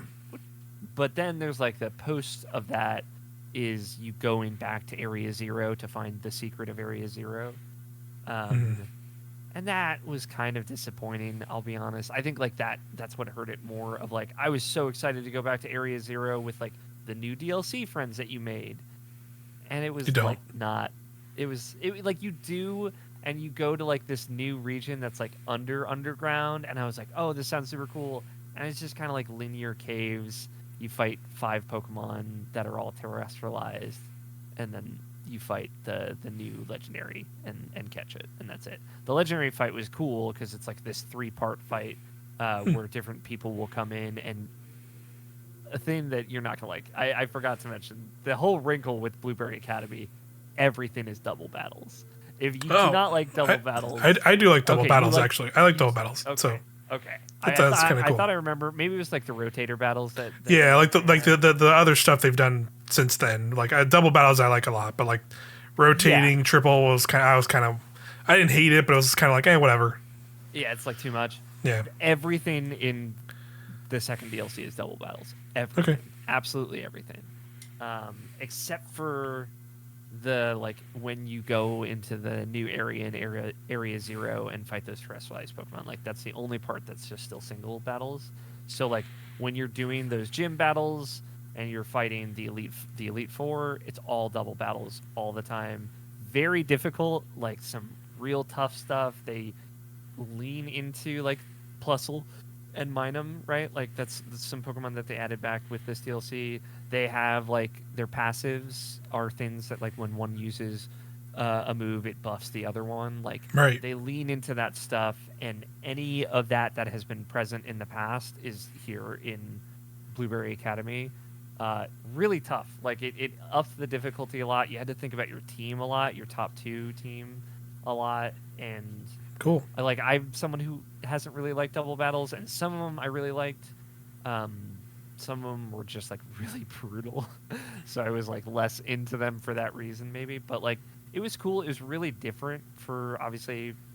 I think Scarlet and Violet has like a handful of double battles that you ever do in that game. Yeah, it's not a lot. They cleaned up the interface stuff with double battles to make it faster, so they don't have to like say it didn't affect this person. It's super effective with this one. Like they turned that all into one page of information, so everything moves at a good clip. But you know the thing with double battles is you don't get swap outs after you take a Pokemon out, so it's like much harder for that reason specifically. I think even if you do get two moves around. So you can use two healing items or blah blah blah, and it makes like doing an Elite Four of double battles is like brutal. You have to like have a really strong team of 6 in some of those. Yeah. But it was cool. You know, it's really different, and that carries through to the epilogue as well as all double battles, and you get to play with other, you know, the other characters that you have met along the way, and befriended Carmine and her little brother and stuff like that. So I liked that stuff. I just thought that like whole going back to Area 0, I was like so hyped about it, and it was because going to Area 0 in the first game was incredible. I thought it was like one of my favorite sequences in any Pokemon game, maybe ever, maybe my number one, of like feeling like I'm in a Pokemon anime for the first time. Does not hit the highs of that or even come close. But the final fight is cool and it's tough because, like I said, it's this 3-part boss fight with different companions that come in as your double partner throughout it. That's very cool. And then there's an epilogue where you go back to like the small town and you bring your friends from the base Pokemon Scarlet and Violet. So you get God, I can't remember her name with the green streak in her hair. My girlfriend. I can't remember her name. Yeah, I was gonna say I can't remember her name. Nimona. Okay, there you go. Thank God. Nimona and the guy with the sick Pokemon and Penny. Yeah. I'm just really bad with names. I played this like 2 weeks ago, so it's all gone basically. And there's a new legendary Pokemon that shows up in that's like another poison type. That's very weirdly extremely difficult Pokemon battle. It's like the last thing you do and catch that. But yeah, I'd say like a lot of fun stuff in there. The cool thing about the second DLC is they add this subquest system where while you're wandering around, you will get like this kind of infinite repeating set of side quests to do of like use auto battle to beat 10 Pokemon and catch a dragon type Pokemon and take a picture of a Pokemon while it's swimming, like stuff like that. And there's way more objectives. There's like 30 or 40 objectives. And you get BP for it, blueberry points. You know, stop me if you've heard this before. Not battle points. No. And then every 10 quests, you get like a big quest that's like fight a terrestrialized Pokemon or like other things like that of like a slightly more challenging quest. But if you party up with other people, their quests stack into that and you get BP for doing them as well. So you can have up to 12 quests at a time, and only when you're in co-op you get like super challenge quests that's like complete a Terra raid or something like that, and or complete a Terra raid as a group or take a group photo, which very fun. So I ended up going on like there's a subreddit for folks that are just grinding out BP and just partied up with like a group of 3 randos, and we just all spread out. And you can get a ton of BP that way. It's actually like super fun because then you can use the it's actually a cool idea. Yeah. Yeah, and I see this being like a big part of the next Pokemon game for sure. I hope in some way it gets incorporated into like a remake as well. I don't know. I really like the co-op in Scarlet and Violet. I think it's like genuinely excellent and super jolly. You can't like throw your Pokemon at each other in battle right there in the streets, but I think they could easily get there at this point. Right. But when you're grouped up like that, you're getting a bunch of BP. You can then go to the Pokemon League, the Blueberry League Clubhouse, and you can spend that BP to change your stances while you're battling. So like how you throw your ball and how you do all that stuff. You can make yourself look like other trainers that you found throughout Scarlet and Violet. The Gal trainer, or like the standoffish guy, or like the karate trainer guys. So you can change your style to make it a little bit more personal. And that's like how you throw to catch Pokemon, and also how you throw out your team. You can get some cosmetic stuff, and most importantly, you can add the starters to each of the 4 quadrants. So all starters become available after 12,000 BP is the total to get all. So it's 3,000 for each region. And it adds every starter that's ever been in a Pokemon game to just being out in the wild, which means you can catch shinies, you can catch different gendered Pokemon, and you can have all the starters, which is that's cool. Awesome.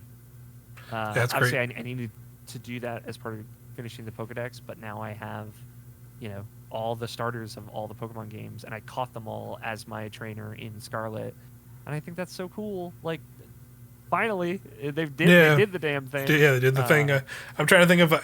I'm trying to think if there's ever a game before this that let you get every single one in one game. And I don't know if there was. It's possible. I'm trying to think back. Like, I think they've gotten close in some games. Yeah. But I know like, X and Y was close at the time. But X and Y had a game.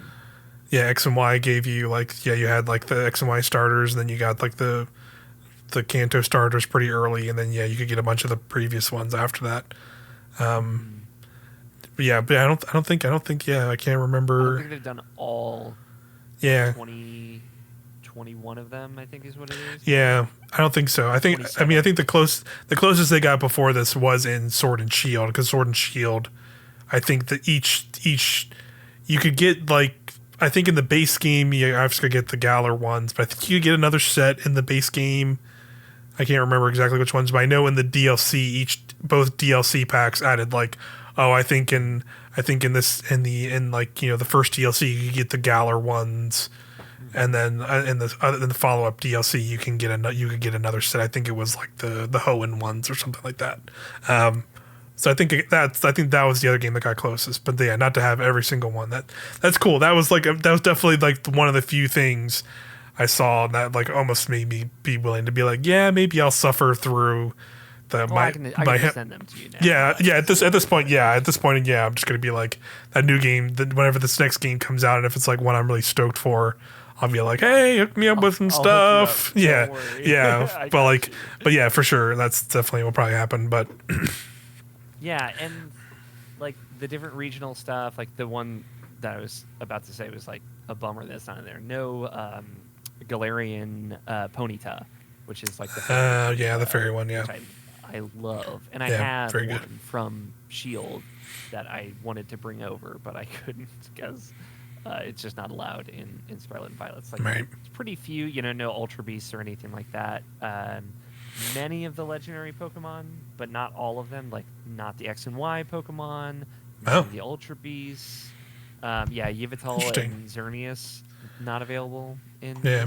That was like that feels weird, because that is like the other end of like the thing Sword and Shield did. Like the second DLC added like I think it was like a mega raid, like Gigantamax raid thing that you could go through, and you could get every legendary across the series in that.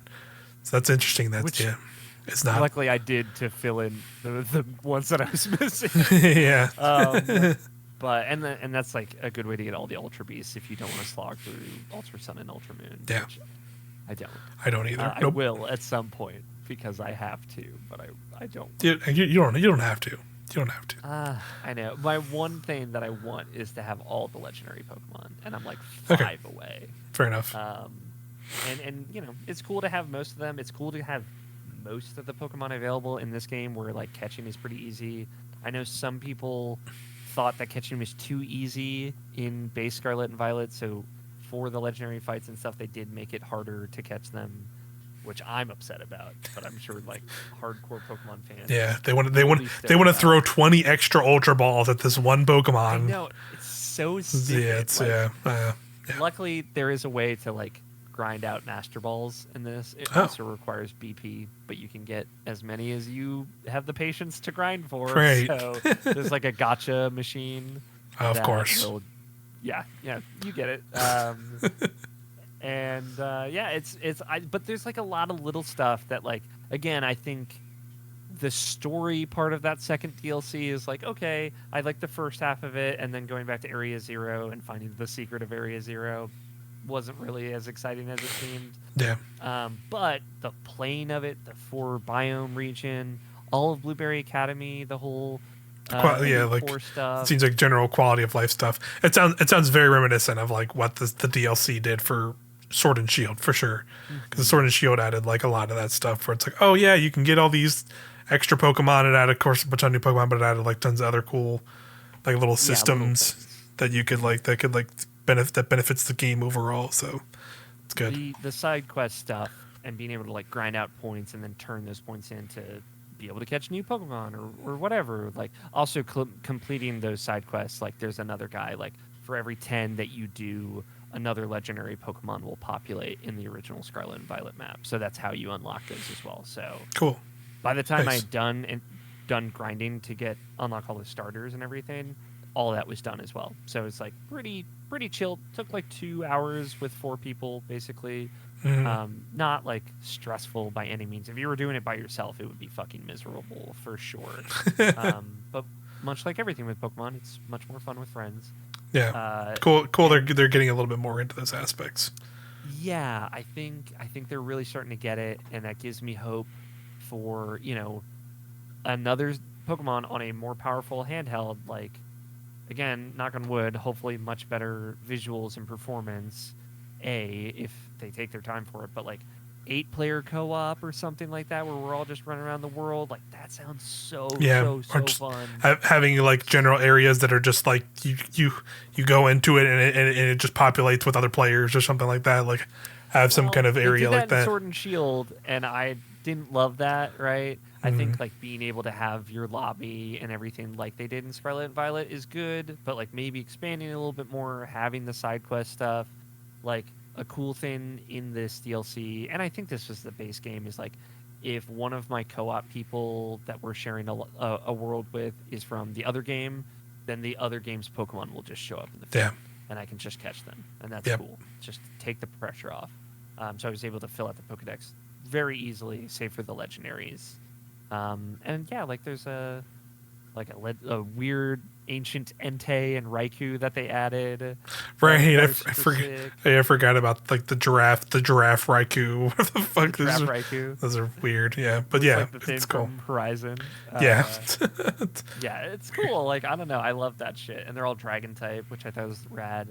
Yeah, I love Pokemon so much. Yeah, I'm glad. Yeah, I'm glad you've gotten into it. It's cool. I definitely am. I'm still, I still love the series as well, but I definitely have been. You want it to be better, which is I want it to be better. Yeah, I want it to be better. So I'm still very hopeful that the games keep getting better and improve on consoles, and I'm hoping the game, whatever game they end up doing this year is a cool one that's worth that I want to put time into. Yeah, it'd be fun to like get into it together, and I'm excited. Totally. Scarlet and Violet was kind of like the point where I got into it very deeply. So like I'll be there day one for this one, and in a way that I haven't been before, and I'm really looking forward to that. To be honest, I mean, we're not gonna have any other Nintendo games to play this fall. So. Yeah, more than likely, yeah, pretty much. But that's cool. 2 thumbs up from me. Yep. Yeah, good to hear. Last game we can talk. We both played. We'll talk about it briefly, but we're going to have a review discussion, probably talking about it more in depth. And that is Prince of Persia: The Lost Crown. Yeah. I mean, I liked it. I completed it.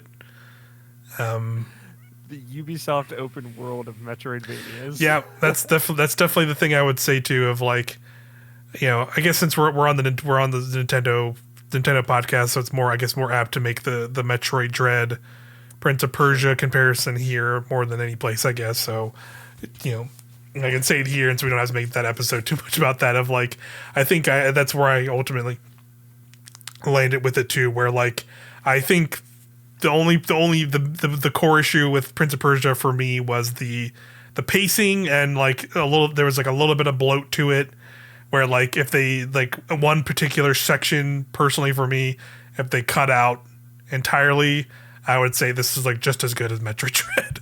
But since like there's just a little bit of extra, there's just like there's just a little bit of extra stuff for me, I would say like it kind of ran a little long in the tooth for me, and like. But just like there's some moments in that game like where like the high moments are just like so good, and like some of that stuff is really cool. The like boss fights the boss fights in the later half of the game are so awesome. The visuals of the different environments and areas I really liked. Like I really like when you get like you're kind of in like I guess it's like you're sort of in a big castle area, but it's all like it's more like a city. I guess that's probably a better way to put it. But like when you get into like the higher like upper areas of the region, they're just like you get this cool vistas.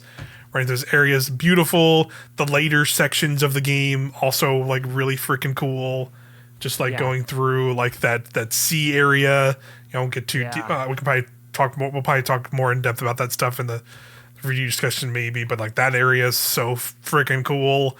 And then like just a lot of really cool stuff, but I think just there was like sections of that game where I was just like, I don't know if I really needed to be here and be doing this. Like it's just in some cases so that's kind of where I am at, but I really do like, but I did really like it as a fun game. It's cool because like Metroid Dread is obviously, in my opinion, it's a 10 out of 10 video game, and it's cool that we are now at that point where games can have taken lessons and aspects from that game. So like in particular, like the parry system in Prince of Persia, where you get like cinematic parries. It's like, oh man, I'm These are so cool. glad more video games have this. You know what I mean? Like, there were a lot of really cool stuff from that. Yeah, and great bosses that like have those kind of break in the middle cutscenes where it's like, all right, time for phase 2. Phase 2 is popping off, Things shift and they're really cinematic and in a way that 2D games like aren't as much anymore. But Metroid Dread was like, hold my beer, like look at this. Yeah, look at this shit. So it's cool to see how much influence that game in particular had on this game, and obviously like Ori and Hollow Knight also, which are also phenomenal video games. It could, Hollow Knight's a 40-hour video game if you do everything, and it did it in a way that didn't feel bloated to me personally. This took me about 26 hours to beat, and like you said, there's just parts of it that I was like, all right. There's a lot of running around. These areas are gorgeous, but they're very large, and I'm just running. Gotta keep doing a lot of this. I gotta do a lot of like I'm going through this platforming section that is just walls of spikes that I gotta perfectly perform, and there's just there's a lot of those in this game, like to the point where like there's just like, okay, I think you could have cut a lot of this stuff out of here. Like I love it. Like it's fun. It feels great, but it's like, damn, there's a lot of these, huh? Yeah, that's definitely a lot of it for me too. I'm just like, watch our viewpoints. Yeah. Very grateful. Go on my Twitter and look at the video. Look at Auri actually completes it, and then I will say that I can also tell you as somebody that you don't have to do that, because you can go see and you're like, oh, that's what I get out of it. That's it. Okay, well, I'm good then. And it's just a fucking coin, and I was just like, cool. I don't have to do that shit. I literally got to that section I was playing. and went to your Twitter video to watch and just went like, yeah, nope, ain't doing that shit for a coin. Actually. I already have most of the, like the things I could get from coins at this point in the game. I'm out. Yeah. So ups and downs, you know.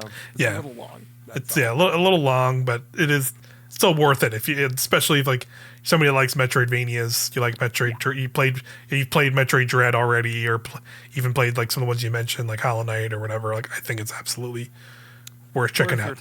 Worth checking out. It's $50. You know, I know that might be pricey for some folks, Yeah. but it's not 70. I'll tell you that much. Yeah, yeah. And I think just like I think it was late today or maybe it was yesterday. They said they're going to be doing like free updates after coming soon. Like there'll be like modes and stuff. So I'm assuming it's going to be like a boss rush boss rush mode, or maybe like some kind of extra hard modes or something like that. So yeah, there'll be some free stuff also coming to it soon. So yeah, it's cool. Definitely worth checking out. But 2D games that give a shit about their combat. You know what I mean? Yeah. That is what this game is. It's excellent combat. So I'm a big fan of that. Yeah, for sure. But yeah, I think that'll do it for this episode, our trip to Nintendoland. So yeah, if you want to hear more about Prince of Persia: Lost Crown, we'll have another video here on youtube.com/irrationalpassions, where you might be watching the video version of this. Or if you listen to the podcast version, you can go to the Irrational Passions Presents feed to go find the review discussion in audio form. If you're listening to Nintendoland in audio, wherever you're listening or watching, appreciate it as always.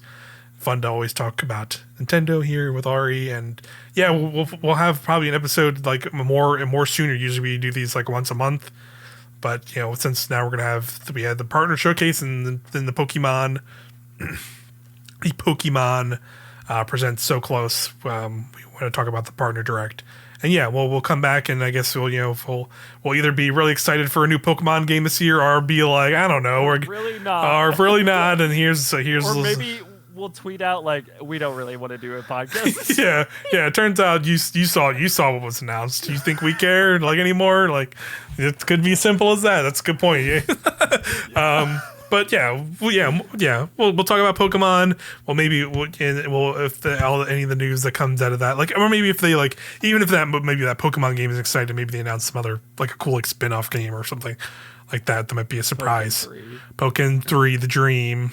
But yeah, we'll talk about that, and maybe even we can also talk about like I pulled up a release calendar for 2024 things we know so far. Maybe we can kind of skim through that a little bit in that episode if the Pokemon stuff is a little less interesting, and we can see just like other games we're looking forward to on the Switch that maybe you might not heard, like mostly by indie stuff or something like that. But yeah, that'll do it for now, everyone. Thanks again, and see you next time. Bye.